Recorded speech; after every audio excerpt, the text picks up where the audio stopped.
OBC सर्व, एकच पर्व ओबीसी सर्व, एकच पर्व ओबीसी सर्व, एकच पर्व ओबीसी सर्व, ओबीसी एकजुटीचा विजय असो, डॉक्टर बाबासाहेब आंबेडकरांचा विजय असो, डॉक्टर बाबासाहेब आंबेडकरांचा विजय असो। पीपी मुंडे तुम आगे बढ़ो, हम तुम्हारे साथ हैं, छगन भुजबळ साहब तुम आगे बढ़ो, हम तुम्हारे साथ हैं। काय आज निर्णय झाला तुमचा?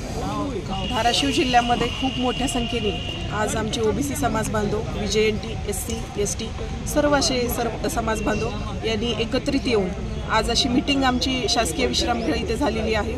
आणि मला अतिशय सांगण्यात आनंद होत आहे की उस्मानाबाद जिल्ह्यातील सर्व गट तट विसरून पक्षाचे जोडे बाजूला ठेवून आमचा समाज आज एकत्रित आलेला आहे। फक्त आणि फक्त आमच्या आरक्षणाची जी जबाबदारी आहे, आमचं आरक्षण सुरक्षित राहावं आणि आमच्या ओबीसी आरक्षणाला कसलाही धक्का लागता कामा नाही।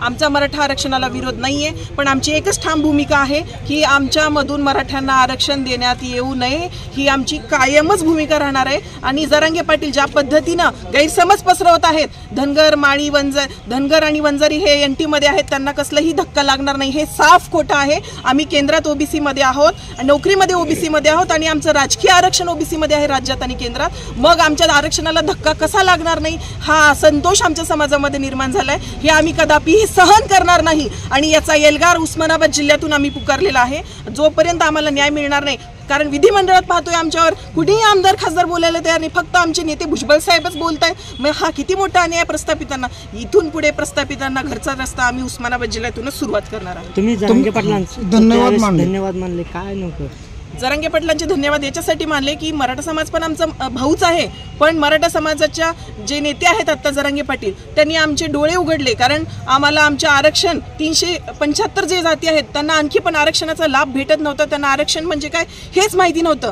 पण ज्या पद्धतीने एक मोठा समूह आमच्यामध्ये येणार आहे असं म्हटल्यानंतर ओबीसीचे समाज बांधव खडबडून जागे झाले आणि त्यांना आपल्या आरक्षणाची जबाबदारी कळायला लागली की बाबा आता आपलं आरक्षण आहे आणि आपण एकत्रित नाही आलो तर आपलं आरक्षण जाऊ शकतं। त्याच्यामुळे त्यांनी वेळीच आम्हाला सावधान केलं आणि आम्ही आमचं आरक्षण तर सुरक्षित ठेवणारच आहोत, हे सांगते।